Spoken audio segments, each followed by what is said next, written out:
سبيل الدموع سبيل مريح تنهدى يا صاحي كي تستريح. ایسی خرافات 11ویں کی محافل کے اندر سنائی جاتی ہیں اور لوگوں کے ایمان پر ڈاکہ ڈال کر بتایا جاتا ہے کہ دیکھو ان کی شان یہ ہے کہ ان کے آگے اللہ بھی کچھ نہیں ہے. مناقب غوث الاعظم میں لکھا ہوا ہے کہ جناب رسول اللہ صلی اللہ علیہ وسلم شب معراج جب اللہ کے پاس پہنچے تو اللہ نے فرمایا کہ محبوب میرے عرش پر تشریف لاؤ. حالانکہ یہ جھوٹ ہے، آپ عرش پر نہیں گئے. ام المومنین فرماتی ہیں حضرت عائشہ صدیقہ رضی اللہ تعالیٰ عنہ کہ اگر کوئی یہ کہے کہ رسول اللہ صلی اللہ علیہ وسلم نے اپنے رب کو دیکھا تو اس نے جھوٹ بولا ہے، افترا کیا ہے. نہ عرش پر چڑھے نہ رب کو دیکھا. صحیح حدیث کے اندر ہے کہ میں رب سے اتنا قریب ہو گیا تھا کہ مجھے فرشتوں کے قلم چلانے کی آواز آ رہی تھی، مگر میرے اور رب کے درمیان جب بھی 70,000 حجاب آئی تھے میں نہیں گیا رب کے پاس، نہ میں نے رب کو دیکھا. اس قدر قریب ہو گیا تھا. کہتے ہیں اللہ نے فرمایا کہ محبوب عرش پر تشریف لے کر آئیے. رسول اللہ صلی اللہ علیہ وسلم نے عرش پر چڑھنا چاہا، آپ ناکام ہو گئے. نعوذ باللہ من ذالک. یہ واقعہ کتابوں میں لکھا ہوا ہے، مناقب غوث الاعظم میں، جشن عشرت میں، اور اولیاء اللہ کی جو کرامات کی کتابوں میں لکھا ہوا ہے کہ اللہ کے پیارے پیغمبر نے چڑھنا چاہا، نہیں چڑھ سکے. بڑے کوشش کی، کود کر بھی، اچھل کر بھی آپ نہیں چڑھ سکے. یہاں تک کہ حضرت شیخ عبد القادر جیلانی آئے اور آ کر کہنے لگے رقبتی یا رسول اللہ، اے اللہ کے رسول یہ میری گردن حاضر ہے. یہ کہہ کر آپ بیٹھ گئے. اللہ کے رسول نے ان کے کندھے پر، ان کی گردن پر اپنا پیر رکھا اور اس کی وجہ سے آپ اونچے ہوئے، اور اونچے ہو جانے کے بعد آپ کو اتنی قدرت حاصل ہو گئی کہ آپ عرش کے اوپر چڑھ گئے.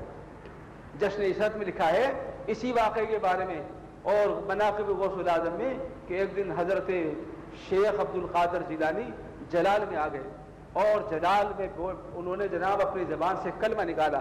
کہنے لگے رقبتی حاجہی علی کل رقبت اولیاء اللہ، میرا یہ قدم تمام اولیاء اللہ کی گردن پر ہے.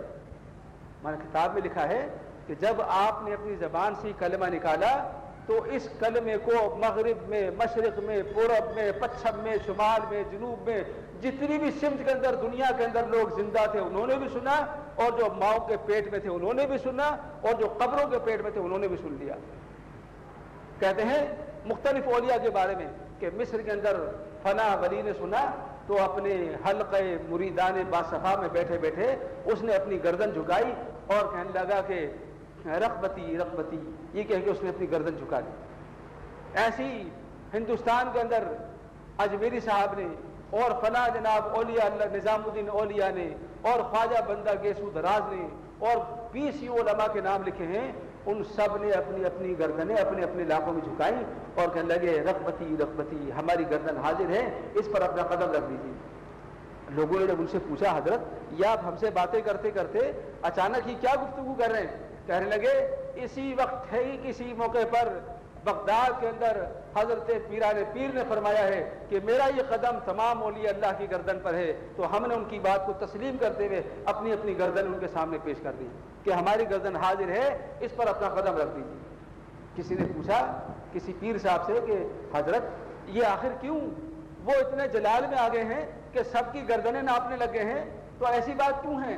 کہنے لگے انہوں نے اللہ کے رسول کو اپنی گردن پیش کی، اللہ کے رسول نے ان کو یہ اعزاز بخشا کہ اب تو اپنا قدم ساری دنیا کے ولیوں کی گردن پر رکھ دے، لہذا اب جتنے بھی ولی ہیں سب کی گردنوں پر ان کا قدم ہے اور ان کے قدم کے طفیل ولایتیں ملتی ہیں. یہ لکھا. کہتے ہیں جناب اللہ کے رسول کو قدم گردن پر رکھوایا اور عرش پر چڑھوا دیا. جب آپ عرش پر چڑھ گئے اللہ تبارک و تعالیٰ نے کھانے پینے کا اہتمام کیا. حالانکہ اللہ کی شان یہ ہے کہ وہ نہ کھاتا ہے نہ پیتا ہے. اللہ رب العالمین سب چیزوں سے بے نیاز ہے، مگر ان لوگوں نے اللہ کو بھی نہیں چھوڑا. ان واقعات کے سنانے والوں نے کہتے ہیں اللہ نے دسترخوان لگوایا اور دسترخوان لگوانے کے بعد میں کہا محبوب کھانا کھا لو. محبوب نے بھی کھانا کھایا، اللہ نے بھی کھانا کھایا. باقی سارے کھڑے ہوئے ندیدوں کی طرح دیکھتے رہے. فرشتے جو تھے وہ دیکھتے رہے. اللہ کو پھر بعد میں